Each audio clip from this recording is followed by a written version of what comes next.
आज यानी शरद पूर्णिमा के पावन अवसर पर वृंदावन में बांके बिहारी मंदिर में श्रद्धालुओं के लिए दर्शन का समय बढ़ाया गया है।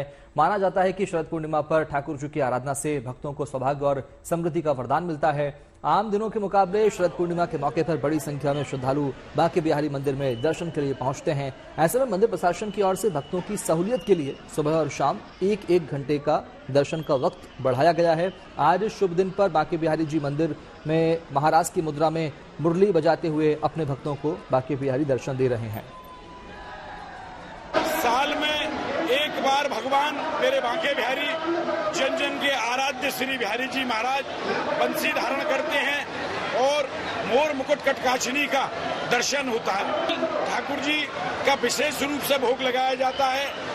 पूरे की चंद्रकला एवं केसर मिश्रित खीर का भोग लगाया जाता है। बिहारी जी अपनी सखियों के साथ बाहर सुबह से और रात तक भगवान बाहर रहेंगे और अपनी सखियों के साथ बंसी धारण करते हुए महाराज के आपको दर्शन प्राप्त होंगे।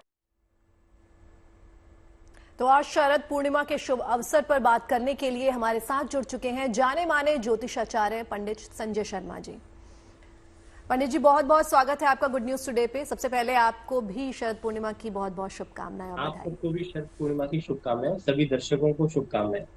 जी संजय जी, आपसे जानना चाहूंगी कि आज का दिन जो है वो बेहद खास माना जाता है। आज लक्ष्मी जी के जो रूप है उनको, लक्ष्मी जी को प्राकट्य उत्सव जो है उनका मनाया जाता है और आज के दिन खीर बनाने की जो मान्यता है उसके बारे में जरा विस्तार से हमें बताइए। जी, बहुत सुंदर प्रश्न किया है आपने, क्योंकि आज जो है लक्ष्मी जी का प्राकट्य दिन भी है और उनका जन्म दिवस भी आज ही के दिन हुआ है। और आज के दिन कार्तिकेय जी और भगवान विष्णु की भी पूजा की जाती है। मनुष्य के अंदर भी सुप्त अवस्था में 16 कलाएं होती हैं, उसी प्रकार से चंद्रमा में भी 16 कलाएं हैं। अब जो 16 कलाएं हैं वो हर मनुष्य के जीवन में जरूर चाहिए होती हैं। इसलिए जो है जब हम खीर बनाते हैं उसको तस्मई कहते हैं। और खीर बना करके या तो मिट्टी के बर्तन में या चांदी के बर्तन में रख करके और व्हाइट कपड़े से बांध करके और चंद्रमा की रोशनी में, क्योंकि आप देखते हैं कि अमृत वेला बोलते हैं कि चंद्रमा जो अमृत बरसा रहा होता है सुबह सुबह अमृत काल में, और रात्रि के वक्त जब चंद्रमा आता है तो उस वक्त जो है से लेकर के 12 बजे तक का जो टाइम होता है वो चंद्रमा जो है धीरे धीरे बढ़ता है और अपनी रोशनी पूरी देता है। क्योंकि चंद्रमा जो है अपनी रोशनी से नहीं, सूर्य की रोशनी से ही चमकता है, जो साइंटिफिक रीजंस है। और चंद्रमा के अंदर जो कलाएं होती हैं जैसे अमृता अर्थात अमृत को बरसाने वाली, मनदा, पुष्या और तुष्टि, धृति, शात्वी, श्री, धन, अंगदा, पूर्णता, ज्योतिष्णा और कांति, ये सारी अवस्थाएं जो है चंद्रमा के अंदर 16 कलाएं हैं। और इन कलाओं के कारण ही चंद्रमा हमारे मन में शीतलता प्रदान करता है, मानसिक शांति देता है, आध्यात्मिक शांति देता है। और चंद्रमा और सूर्य दोनों ही प्रत्यक्ष ग्रह हैं जिनको हम रोज देखते हैं। चंद्रमा को मन का कारक जैसा बताया कि मन से संबंधी है, हमारे मन और आत्मा को जो है कंट्रोल करने वाला है। और कहते हैं कि हर व्यक्ति के अंदर जो है आप देखें कि हमारा जो शरीर भी बनता है 5 तत्वों से ही बनता है, भूमि, गगन, वायु, अग्नि और नील। और उसी से देह बनता है। देह के अंदर जो जल होता है और जल जो है 2/3 माना जाता है। तो हमारी बॉडी भी जो है 5 तत्वों से बनी है। उनके अंदर भी 16 कलाएं हैं, पर वो सुप्त अवस्था में रहती है।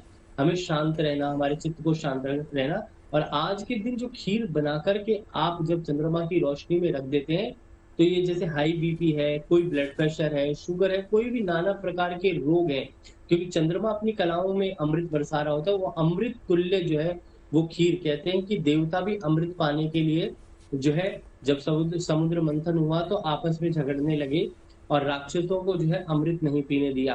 तो ये क्या है, ये तरह का अमृत है। और इस अमृत को अगर आप पी लेते हैं या खा लेते हैं और भगवान विष्णु को भोग लगाते हैं, कि भगवान विष्णु का भी दिन है और आज के दिन श्री सत्यनारायण भगवान की कथा भी करते हैं।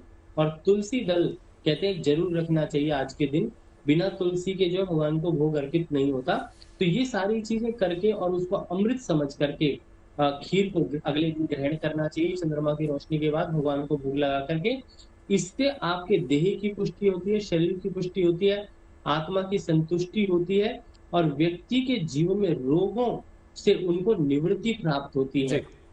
क्योंकि हमारा शरीर जो है वो भी 5 तत्वों से ही निर्मित है और इनको इसके अंदर भी जो है शांति और कांति की आवश्यकता भी जीवन के अंदर रहती है। जैसे चंद्रमा में शांति और कांति दोनों कलाएं होती है, ज्योतिष्ना होती है, तो हमारा आत्म बल, ज्योतिष्ना का मतलब है हमारी आत्म ज्योति जो है वो भी जागृत हो जाती है।